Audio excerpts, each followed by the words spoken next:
Salam sejahtera, terima kasih kerana bersama dengan saya di Nazilin Unity Channel. Begini sajalah, ada pengulas politik dan penganalisis politik yang saya hormati, yaitu Regi Jesse Ritardin membuat satu hantaran di Facebook pagi ini, amat membuka minda saya. Sejauh mana kita boleh percayai Albert T., seorang pendedah maklumat yang kini dianggap sebagai hero tokoh oleh pembangkang. Tuan-tuan dan puan-puan, selepas membaca hantaran Regi Jesse Ritardin, saya mula terfikir bahawa adakah Albert T. sudah melakukan kesilapan besar di dalam satu pendedahan skandal ini.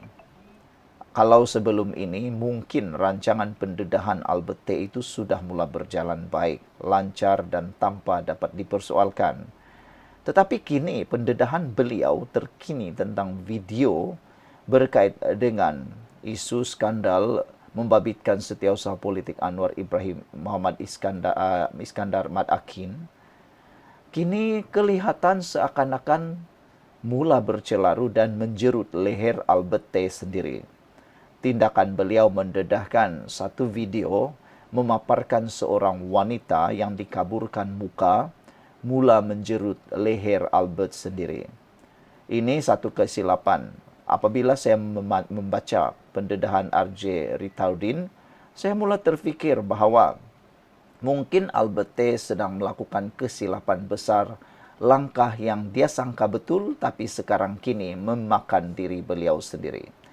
Pertama, kesilapan beliau ialah beliau tidak terus kepada pihak berkuasa untuk mendedahkan bukti tersebut. Tak apalah, mungkin anda kata sudah banyak kali dia buat tapi tidak berjaya. Okey, tak apalah. Yang itu mungkin ada sedikit kelebihan. Tetapi satu kesilapan besar yang mungkin Albert tidak pernah terfikir ialah kini beliau mula dilihat boleh menjadi ancaman besar dalam negara. Adakah kini menjadi persoalan kita ialah Albert ini satu ancaman yang besar kerana beliau sanggup berlakon untuk merakam siapa saja ahli politik di Malaysia untuk diperangkap. Kalau sebelum ini di Sabah, tak apa, itu perangkap mungkin berkait dengan perlombongan di Sabah. Tapi kenapa kini Samsul Iskandar pula tiba-tiba dia rakam? Mula jadi persoalan, adakah Albert T. ini sanggup diupah atau sanggup menjadi arahan, menerima arahan daripada sesiapa saja termasuk musuh politik siapa saja untuk jadi pelakon lalu merakam. Apalagi rakaman yang mungkin dimiliki oleh Albert T. yang tersembunyi sekarang. Adakah tiba-tiba pula dia ada rakaman melibatkan pemimpin pembangkang pula? Anda mungkin kata tidak mungkin. Jangan pula anda pernah fikirkan begitu. Albert T. sudah mula terbukti. Dia punya rakaman yang luar biasa. Jangan hairan kalau tiba-tiba rakaman dia bersama Tun Mahathir dalam perjumpaannya baru-baru ini pun ada. Mana tahu dia jumpa dengan Tun Mahathir, pula tersisip rakaman video di pin baju, bukan lagi kamera pen.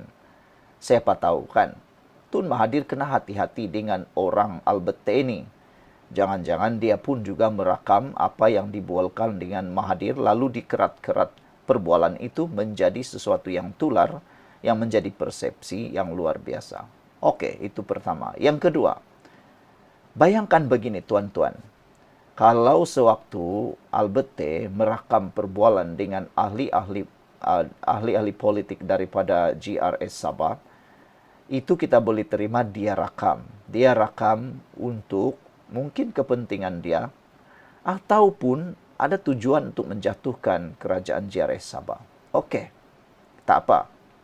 Tapi kini yang menjadi tanda tanya apabila saya baca tulisan Regi Jesse Ritardin, saya pun terfikir betul jugalah logik dia. Ketika Albert T. merakam wanita itu, kalau betul wanita itu ialah proksi kepada Samsul Iskandar, siapa yang arah Albert T. merakam wanita itu pula? Kalau dalam pengakuan Albert T. dia kata Samsul yang arah membuat rakaman terhadap membuat rakaman tersebut. Sekarang nak tanya, siapa yang suruh Albert T rakam wanita itu pula? Takkanlah Samsul pula yang suruh wanita itu direkam. Coba pikir, logika tidak betul kan? Siapa yang suruh Albert T rekam perbualan pengakuan dengan wanita itu? Dan kalau betul-betul video itu boleh diterima, credibility video itu boleh diterima, jangan kaburkan wajah wanita itu. Supaya orang tahu wanita itu siapa dan wanita itu betul-betul bersedia untuk direkam. Tapi malangnya, itulah persoalan dia. Siapa mastermind sebenar? Saya rasa ada orang yang sedang mengarahkan Albert T pula merakam wanita itu. Sebab video yang baru dia tular itu bertarik 21 November. Baru sahaja berlaku. Sedangkan rakaman-rakaman yang sebelum ini sudah berlaku lebih awal. Kenapa rakaman 21 November pula Anda percaya? Ini kalau saya tak boleh percaya rakaman itu. Sebab rakaman itu sudah baru berlangsung 21 November. Kalau rakaman itu berlaku sebelum semua isu ini berlaku, ini boleh dipercayai. Tapi video ini baru juga dihasilkan pada 21 November yang lepas. Coba pikirkan. Semua sudah berlaku, baru tiba-tiba ada seorang wanita dipanggil buat pengakuan. Lalu direkam pula oleh Albert T. Siapa yang suruh buat rekaman itu? Yang seterusnya. Kenapa rekaman itu baru juga keluar 4 hari sebelum PRN Sabah? Dan rekaman itu baru diberani dikeluarkan selepas bertemu dengan Tun Mahathir. Apa kaitan dengan Tun Mahathir sehingga perlu kelulusan Tun Mahathir untuk mendedahkan rekaman video pendek seorang wanita yang mengaku tersebut? Tuan-tuan dan puan-puan sekalian, kalau Anda suka dengan pendedahan luar biasa ini, yang membuka minda kita semua ini, Anda share kepada semua orang. Sebab sebenarnya saya tidak percaya lagi dengan Albert T.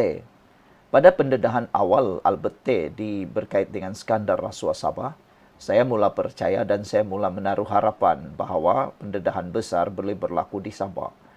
Tetapi dengan pendedahan terkini, video wanita direkam itu, saya mula terfikir berapa banyak lagi video yang dimiliki oleh Albert T ini.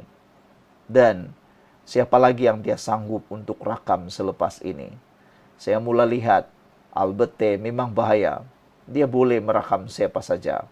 Atau silap hari bulan, dia juga memiliki video bersama dengan ahli-ahli pembangkang. Jadi selepas ini kena hati-hati dengan Albert T. Jangan-jangan di mana-mana dia pergi, dia penuh dengan kamera di seluruh tubuhnya. Tun Mahathir kena hati-hati. Dia sudah juga berjumpa dengan Tun. Jangan-jangan dia sudah rakam perbualan Tun. Jadi kita tunggulah pendedahan seterusnya daripada Albert T. Paling menarik ialah, betulkah video wanita itu benar dan tidak ada apa-apa agenda tersembunyi menjatuhkan Anwar Ibrahim? Siapa mastermind di sebalik merakam wanita tersebut?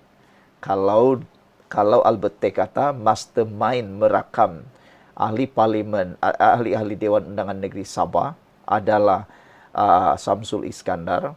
Sekarang, siapa mastermind yang lebih besar mengarah wanita itu direkam? Coba fikirkan. Ada mastermind-nya.